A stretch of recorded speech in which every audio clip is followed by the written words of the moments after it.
Have you ever just sat quietly and thought, who am I, really? Am I my name?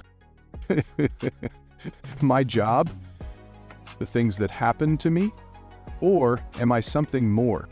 Sometimes, even when everything looks okay on the outside, something inside feels unsure. Like a small voice asking, is this really me? What if I'm not who I've always believed I was? Maybe we're just the stories we keep telling ourselves. And maybe it's time to look in the mirror. Not just to see our face, but to understand our mind. If this made you pause or feel something inside, you're in the right place. Welcome to Mind in the Mirror, a space to gently explore the deeper questions of life, thoughts, and self. Don't forget to like this video, subscribe to the channel, and turn on the bell, so you never miss a quiet thought that could change everything. You are not just a name or a role. Think about how we usually talk about ourselves. I'm Sarah, I'm a doctor. I'm Ali, I'm a student. I'm tired. I'm shy. I'm happy. I'm broken. But are these things really who we are? Or are they just words we've learned to say?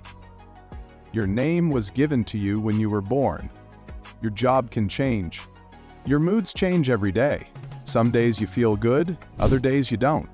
Even your habits, interests, and personality can change over time. So if all of this keeps changing, how can any of it be the real you? We're taught to build our identity using titles and roles. We think we are those things, but maybe we're not. You are not just your label. You are not your past. You're not your job. And you're not even the voice in your head that talks all day.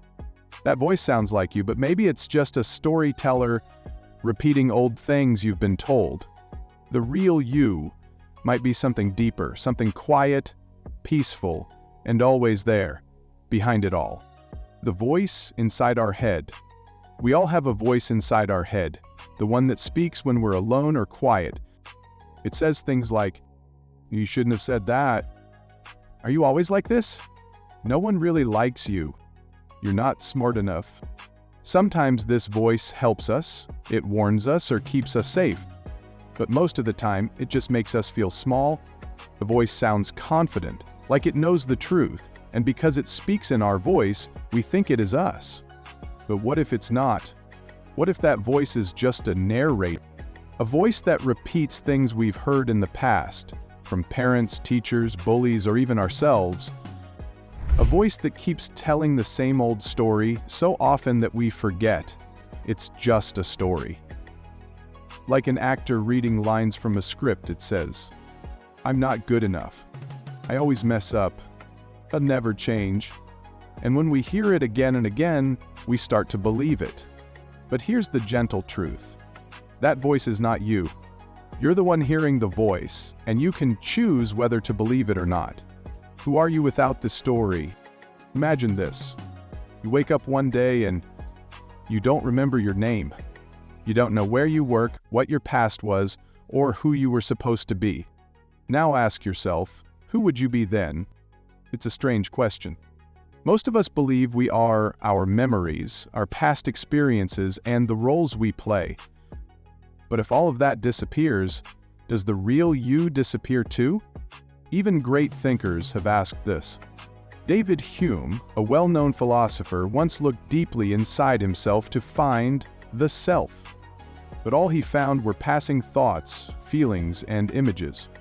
Nothing that stayed, nothing solid. And that makes sense. One moment we feel happy, then a few minutes later we feel sad, angry, or calm. Our thoughts and feelings come and go, like clouds in the sky. So maybe we're not the clouds. Maybe we are the sky itself, the quiet, open space that stays while everything else moves through. You are not just your thoughts. You are the awareness behind them. And that might be the real you. We build ourselves with stories. When we are little, we start making stories in our minds about who we are. I'm the funny one. I always get left out. I'm not good enough. I have to be strong and never cry. These thoughts don't come out of nowhere. Sometimes, a parent or teacher said something that stayed with us. Maybe we were told we were lazy, or not smart, or too emotional. Maybe someone we cared about walked away, and we quietly believed it was our fault. These small moments plant big ideas. We don't even realize it's happening, but we hold on to those words and they grow into stories.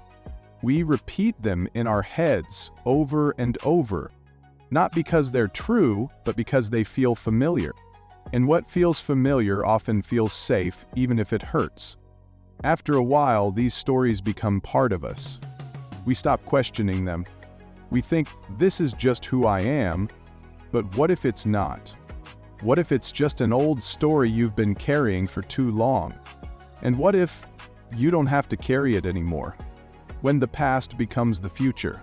The stories we tell ourselves don't just stay in the past, they quietly shape our future too. If you keep telling yourself, I'm not good at relationships, you might push people away without even knowing it. If your story is, people always leave me, you might stop letting anyone get close, just to protect your heart.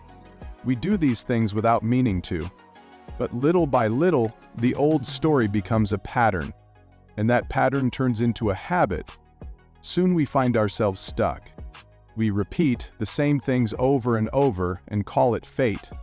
But it's not fate. It's just a story we never thought to question. We don't realize how much power those quiet thoughts have. The good news is, stories are not set in stone.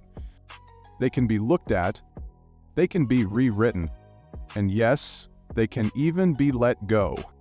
You don't have to keep living in the same old loop. You can choose something new, something kinder, something more true. Because you're not your past. You're the one who gets to decide what comes next. Life's way of breaking the illusion. Sometimes life catches us off guard. There's breakup, losing a job, a health problem, or even just a quiet evening alone with our thoughts. And suddenly, something shifts. The story we've been telling ourselves for years no longer makes sense.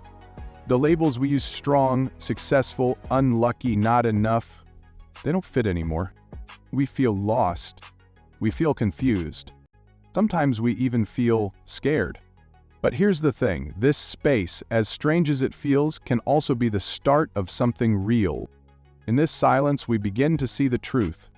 We were following a script, a story written by someone else, maybe our family, society, or old pain. We didn't choose it, we just got used to it. And now that the story has broken, we're left wondering, who am I without it? And you know what? It's okay not to know. This in-between place is where something new can grow. Something that comes from you, not from old stories. Sometimes getting lost is the first step to finding yourself. Not knowing can be the start of freedom. Not knowing who you are can feel strange at first. It's like walking through life without a map. You might feel unsure, maybe even a little scared, but it can also feel light. Like a fresh start, like space to breathe.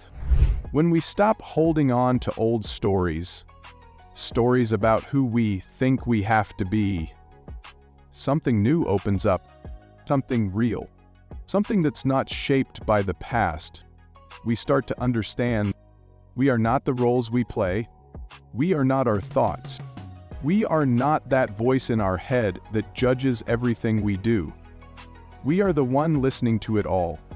And in that quiet space, we find a deeper part of ourselves, a part that's calm, kind, and free to just be who you really are.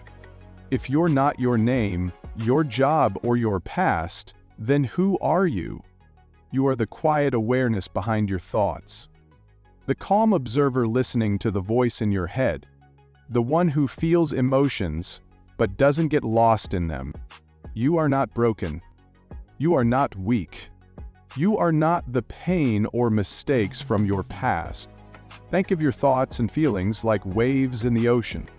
They rise, they fall, and then they pass. But the ocean is not the wave. And you are not the thoughts.